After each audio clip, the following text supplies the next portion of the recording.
Hello दोस्तों, स्वागत है एग्री डाइजेस्ट के इस यूट्यूब चैनल पर। दोस्तों, आज की इस वीडियो में हम बात करेंगे वेजिटेबल प्रोडक्शन के बारे में। तो दोस्तों, वेजिटेबल प्रोडक्शन के दो टॉपिक्स पे हम इस वीडियो में चर्चा करेंगे। पहला जो टॉपिक है वो है इंट्रोडक्शन और फैक्ट्स। हम वेजिटेबल प्रोडक्शन से रिलेटेड कुछ फैक्ट्स के बारे में जानेंगे। उसके बाद फिर आगे हम जानेंगे वेजिटेबल प्रोडक्शन में जो वेजिटेबल्स हैं उन सभी वेजिटेबल्स के क्लासिफिकेशन के बारे में। तो सबसे पहले हम लोग जानते हैं कुछ फैक्ट्स के बारे में। तो क्या क्या फैक्ट्स है वेजिटेबल प्रोडक्शन से रिलेटेड, उसको हम लोग एक एक कर जानेंगे। और ये सभी फैक्ट्स अलग अलग कम्पिटिटिव एग्जाम्स में पूछे जाते हैं। तो सबसे पहला फैक्ट जो है वो है India is the largest producer of vegetable after China. यानी चाइना के बाद वेजिटेबल प्रोडक्शन में जो रैंक है वो इंडिया का है। दूसरा जो इम्पॉर्टेंट फैक्ट्स है वो है इंडिया टोटल क्रॉप्ड एरिया का 2.8% वेजिटेबल प्रोडक्शन पे यूज़ करते हैं। यानी जो टोटल वेजिटेबल प्रोडक्शन होता है वो इंडिया के टोटल प्रोडक्शन का 2.8% है। और यही चीज़ जब वर्ल्ड वेजिटेबल प्रोडक्शन में इंडिया का शेयर के बारे में जानते हैं तो वो 13.8% है। यानी वर्ल्ड में जितने भी वेजिटेबल प्रोडक्शन होते हैं उसमें इंडिया का शेयर 13.8% है। उसके बाद इंडिया से रिलेटेड और एक बहुत ही इंपॉर्टेंट जानकारी है वेजिटेबल प्रोडक्शन से रिलेटेड, वो ये है जो इंडिया में जो स्टेट है वो जिसमें हाईएस्ट या कह सकते हैं जो लार्जेस्ट एरिया और प्रोडक्शन में है वो वेस्ट बंगाल है। यानी वेस्ट बंगाल ऐसा स्टेट है जहाँ पे वेजिटेबल प्रोडक्शन सबसे ज़्यादा एरिया में किया जाता है और सबसे ज़्यादा प्रोडक्शन होता है। उसके बाद वो स्टेट जिसमें सबसे ज़्यादा प्रोडक्टिविटी है तो वो तमिलनाडु है। उसके बाद जो वेजिटेबल प्रोडक्शन है या वेजिटेबल्स है वो विटामिन्स और मिनरल का एक बहुत ही ज़्यादा बड़ा सोर्स है। यानी हम वेजिटेबल्स में हम विटामिन्स और मिनरल्स पाते हैं। उसके बाद जितने भी लीफी वेजिटेबल्स होंगे वो फॉलिक एसिड का क्या कहता है सोर्स होंगे। उसके बाद हम लोग देखते हैं गार्लिक में एक फ्लेवर आता है, एक मतलब उसमें जो फ्लेवर है वो किसके वजह से होता है तो उस पर एक सल्फ़र क्या कहता है कंपाउंड पाया जाता है जिसको हम लोग डाई डाइसल्फाइड कहते हैं।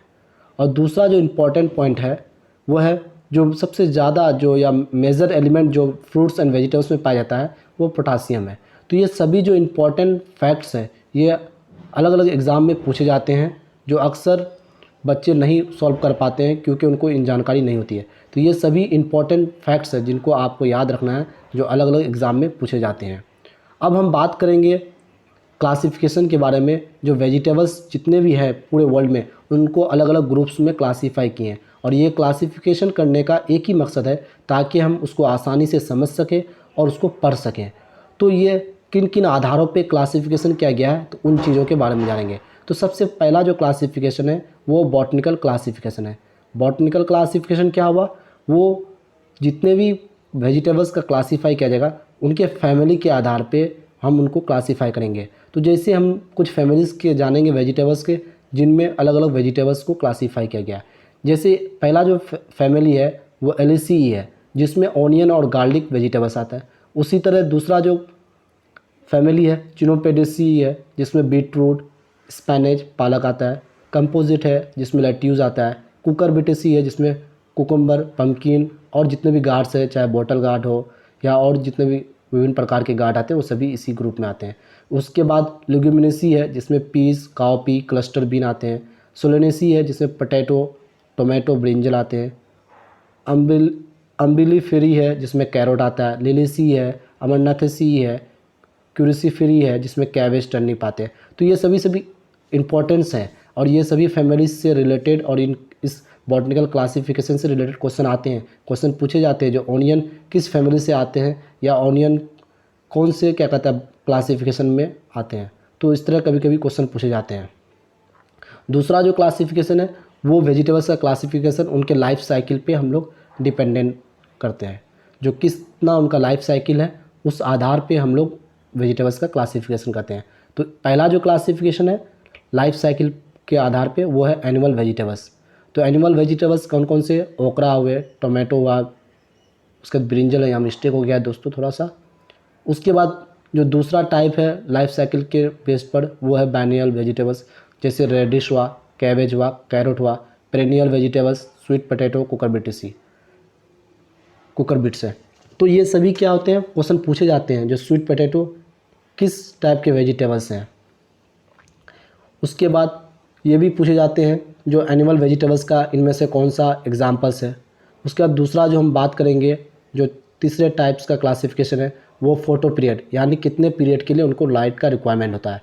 तो पहला जो टाइप्स है वो लॉन्ग डे वेजिटेबल्स जैसे ओनियन, कैबेज, टर्निप हुआ। दूसरा जो है वो शॉर्ट डे वेजिटेबल्स है जैसे स्वीट पोटैटो।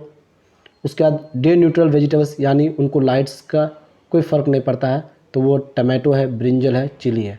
और जो अंतिम और लास्ट टाइप ऑफ क्लासिफिकेशन है वेजिटेबल्स का, वो है उनके सेक्स फॉर्म के आधार पे, यानी उस वेजिटेबल्स पे कौन सा सेक्स फॉर्म है या कितने टाइप्स के हैं, उन आधारों पे हम वेजिटेबल्स का क्लासिफिकेशन करते हैं। तो पहला जो उसमें है वो डायोसियस है, डायोसियस जिसमें स्पैनेज और बीटरूट्स आता है। मोनोसियस जिसमें क्या कहता है अमरनाथ, कुकुरबिट्स आता है। तो हम लोग जब बात करते हैं डायोसियस वेजिटेबल्स के बारे में, तो ये आप में से अधिकतर या सभी को आता होगा दोस्तों।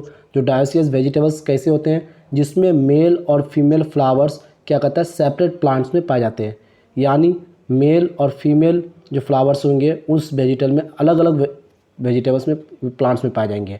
तो वैसे ही क्या कहता है मोनोसियस में क्या होगा, दोनों जो क्या कहता है सेक्स फॉर्म है, यानी मेल और फीमेल दोनों क्या होगा एक ही पौधे में पाया जाएगा। तो इस तरह से मतलब मोनोसियस और डायोसियस के आधार पे हम लोग वेजिटेबल का क्लासिफिकेशन कर सकते हैं। तो दोस्तों इस वीडियो में इतना ही, फिर अगले वीडियो में हम किसी अन्य टॉपिक पे आपसे चर्चा करेंगे। धन्यवाद दोस्तों।